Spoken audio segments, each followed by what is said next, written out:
UPPL বিজেপিৰ সম্পৰ্কত ফাট মিলিছে।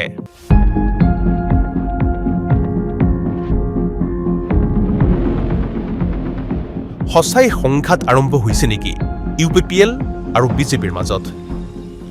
BTRৰ আগন্তুক নিৰ্বাচনত মিত্ৰতা থাকিবগৈ নাই বৰ্তমানৰ শাসক UPPL আৰু বিজেপিৰ মাজত? এজন UPPL নেতাৰ বিস্ফোৰণে খলকনি তুলিছে BTRৰ ৰাজনীতিত। প্ৰথমটো বিস্ফোৰণ, বিজেপি আগ্ৰাসী, দমন কৰি ৰাখিব খোজে আঞ্চলিক দলবোৰক। বিজেপিৰ এইটো এটা নীতি আৰু ৰাষ্ট্ৰীয় দল হিচাপে সৰু সুৰা যিবোৰ দল আছে আমাৰ ৰিজনেল যিবোৰ পাৰ্টি থাকে সৰু সুৰা, এইবোৰ পাৰ্টিক কেনেকৈ আগ্ৰাসন কৰি তেখেতসকলে ডমিনেট কৰিব পাৰে, তেখেতসকলে নিজৰ ইচ্ছামতে কামত লগাব পাৰে, তেনেকুৱা চিন্তাধাৰা চিন্তা ভাৱনা তেখেতসকলৰ থাকে। দ্বিতীয়টো বিস্ফোৰণ, হিমন্ত বিশ্ব শৰ্মাই নিৰ্বাচনত প্ৰতিদ্বন্দ্বিতা কৰিলেও জয়ী হ'ব নোৱাৰে UPPL প্ৰাৰ্থীৰ বিৰুদ্ধে। যে হিমন্ত বিশ্ব শৰ্মা যদি আজিৰ দিনত আহে এই দতমা সমষ্টি জিকিব নোৱাৰে, সেইটো কথা ক'ব পাৰোঁ। একেদৰে নৱগঠিত দল অঞ্জলি দৈমাৰীৰ APBৰ বিৰুদ্ধেও সৰব এইজন UPPL নেতা। ABP সেইটো নামে কেনেবাকৈ লাগে যে অল্টাৰনেটিভটো এটা ইংৰাজী শব্দ। এই অল্টাৰনেটিভ শব্দ কি ক'ব বিচাৰিছে সেইটো মই বুজা নাই। অঞ্জলি দৈমাৰীৰ নেতৃত্বৰ যিটো কমিটি নতুন পাৰ্টি দল গঠন হ'ল, সেইটো আমাৰ দতমা সমষ্টিত কোনো প্ৰভাৱ নপৰে, সেইটো কথা মই খাটাংকৈ ক'ব পাৰোঁ। এতিয়া প্ৰশ্ন হয়, কোন এইজন UPPL নেতা?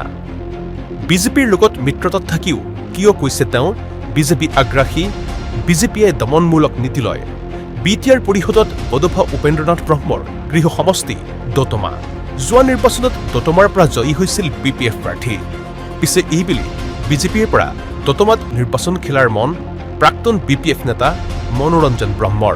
তেওঁ আকৌ কিছুদিন UPPL দলতো আছিল আৰু এইবেলি বিজেপিত যোগ দি যুঁজিব খুজিছে পৰিষদীয় নিৰ্বাচনত।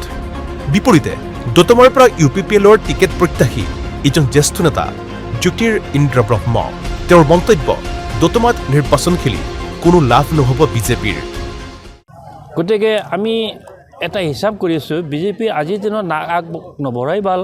মনোৰঞ্জন ব্ৰহ্ম তাত টকা পইচা আছে বুলি তেখেতে কাম কৰি আছে। মানুহবিলাকক যদি জইনিং লয় লগে লগে 500 টকা, 1000 টকা, 5000 টকা, 10,000 টকা তেনেকৈ দি আছে। কিন্তু আজিৰ দিনৰ ৰাইজৰ এটা সচেতনতা আমি দেখিবলৈ পাইছোঁ, সজাগতা আমি দেখিবলৈ পাইছোঁ। ৰাইজে টকা পইচা আজিৰ দিনত যোগদান কৰি পইচা লৈছে যদিও ভোট কিন্তু বিজেপিক নিদিয়ে। লগতে ক'লে, ডক্টৰ হিমন্ত বিশ্ব শৰ্মাই নিৰ্বাচন খেলিলেও দতমাৰ ৰাইজে বিজেপিক ভোট নিদিয়ে। যে হিমন্ত বিশ্ব শৰ্মা যদি আজিৰ দিনত আহে এই দতমা সমষ্টি জিকিব নোৱাৰে, সেইটো কথা ক'ব পাৰোঁ। আৰু মনোৰঞ্জন ব্ৰহ্মক সমালোচনা কৰিবলৈ গৈ টাৰ্গেট কৰি ল'লে বিজেপি দলটোকেই। বিজেপিৰ এইটো এটা নীতি আৰু ৰাষ্ট্ৰীয় দল হিচাপে সৰু সুৰা যিবোৰ দল আছে আমাৰ ৰিজনেল যিবোৰ পাৰ্টি থাকে সৰু সুৰা, এইবোৰ পাৰ্টিক কেনেকৈ আগ্ৰাসন কৰি তেখেতসকলে ডমিনেট কৰিব পাৰে, তেখেতসকলে নিজৰ ইচ্ছামতে কামত লগাব পাৰে, তেনেকুৱা চিন্তাধাৰা চিন্তা ভাৱনা তেখেতসকলৰ থাকে। আৰু তাৰপিছত BTRৰ ৰাজনীতিত ব্যাপক চৰ্চা। সঁচাই ফাট মেলিছে নেকি UPPL বিজেপিৰ সম্পৰ্কত?